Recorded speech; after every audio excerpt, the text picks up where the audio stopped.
Subscribe now and press the bell icon. Never miss an update.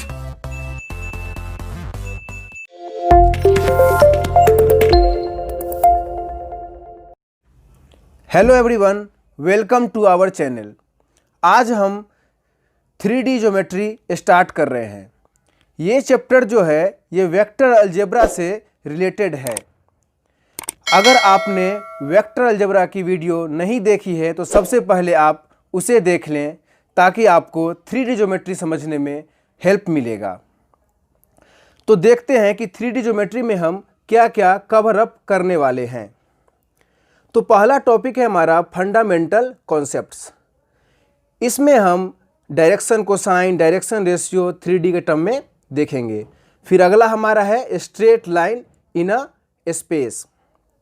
इस topic के अंदर आता है इक्वेशन ऑफ अ लाइन, जिसे हम वेक्टर फॉर्म, कार्टेशियन फॉर्म में देखेंगे।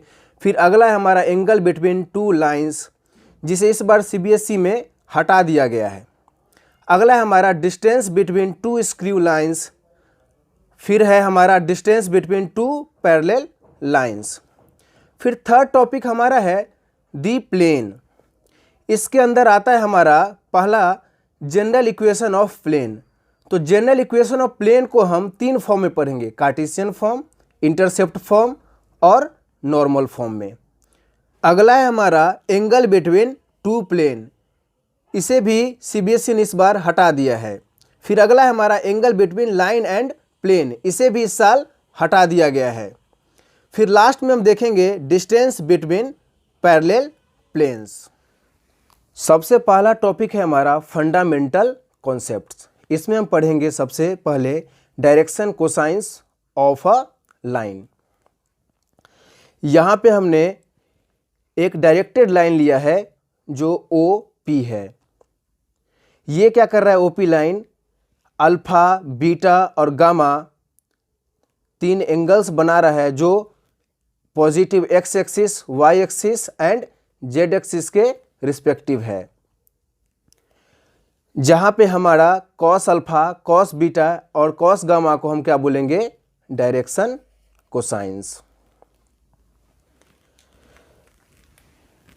डायरेक्शन कोसाइन को वेक्टर वाले चैप्टर में हमने क्या किया था, L, M और N के टर्म में लिखा था। तो यहाँ भी हम इसे L, M और N के टर्म में क्या कर सकते हैं, डिनोट कर सकते हैं।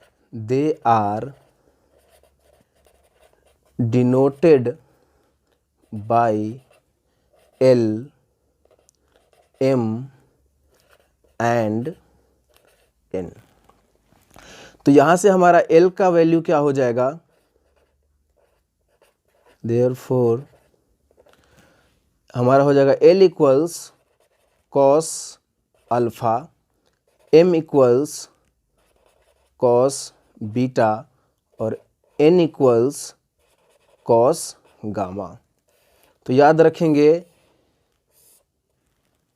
कि L का वैल्यू किसके बराबर हो जाएगा, cos alpha, M cos beta, N cos gamma. Direction cosines of a line से रिलेटेड कुछ नोट्स हैं, उनको देख लेते हैं। तो उसमें पहला नोट हमारा है कि sum of squares of direction cosines of a line is always 1। अगर हम डायरेक्शन कोसाइन को क्या करेंगे, सम करके उसका स्क्वायर करेंगे तो हमें क्या मिलेगा, 1। ये हम वेक्टर में भी देख चुके थे। डेट इज क्या हो जाएगा हमारा L square plus M square plus N square equals 1।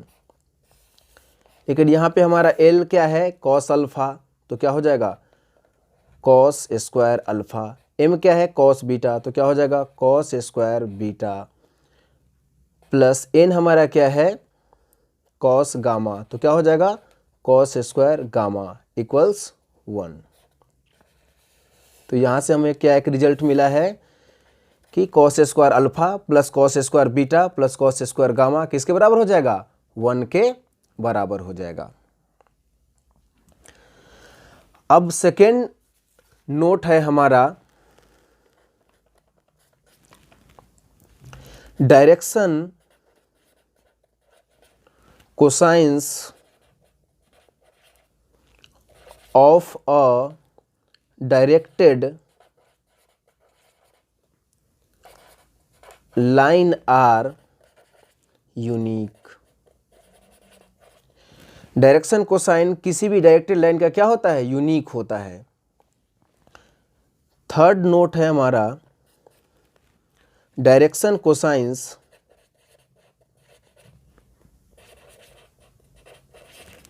Of X Y and Z axes are. तो हमारा एक्स एक्सेस के केस में क्या हो जाएगा? Direction cosine 1 0 0। वाई के टर्म में क्या हो जाएगा हमारा? 0 1 0। और जेड के टर्म में क्या हो जाएगा?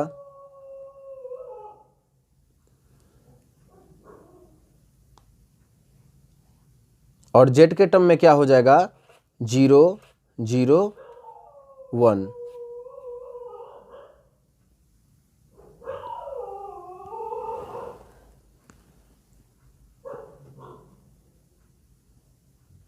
जेड के टर्म में क्या हो जाएगा? 0 0 1 रिस्पेक्टिवली।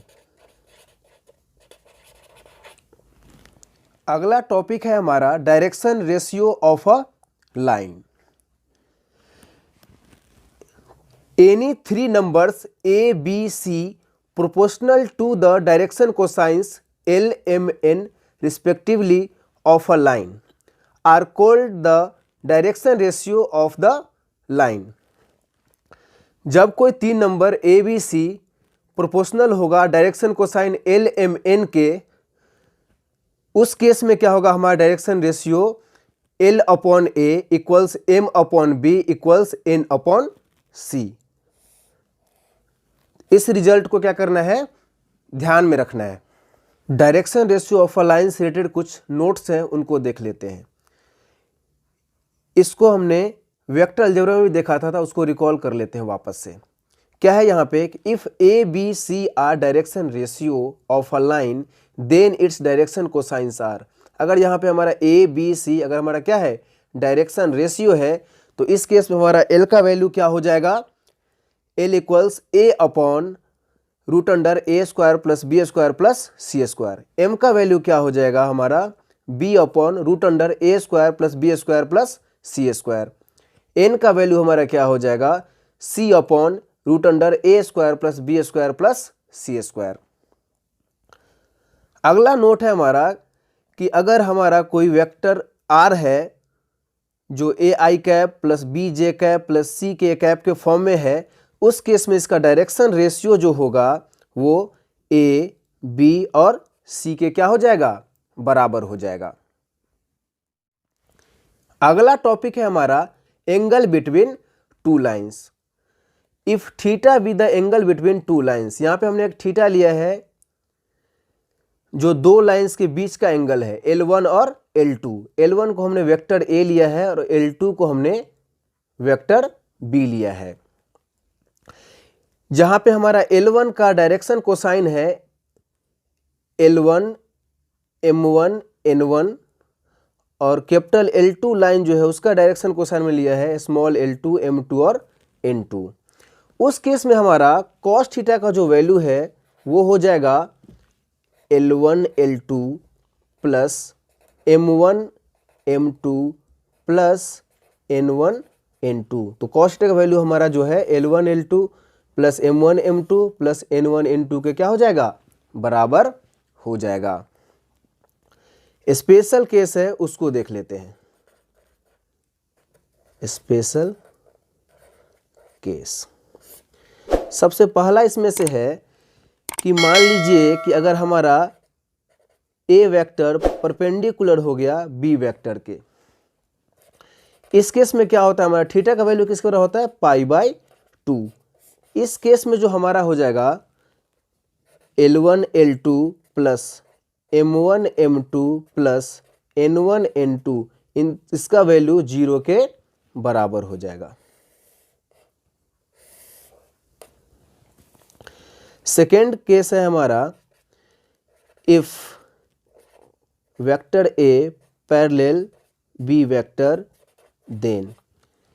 अब क्या है हमारा कि अगर ए और बी दोनों वेक्टर एक दूसरे क्या हो गए पैरेलल, मीन्स हमारा ये दोनों लाइन एक दूसरे क्या हो गया पैरेलल। इस केस में हमारा क्या हो जाएगा डायरेक्शन कोसाइन का condition L1 upon L2 equals M1 upon M2 equals N1 upon N2। इस रिजल्ट को क्या करना है, बहुत ध्यान से याद रखना है, ये बहुत हेल्पफुल रहेगा क्वेश्चन सॉल्व करते वक्त। तो फंडामेंटल कॉन्सेप्ट में हमें इतना ही पढ़ना था, तो आज के लिए इतना ही। अगले क्लास में हम इससे रिलेटेड क्वेश्चंस देखेंगे। ये वीडियो आपको कैसा लगा हमें कमेंट सेक्शन में ज़रूर बताइएगा और अपने दोस्तों के साथ भी इसे शेयर कीजिएगा। Thanks for watching.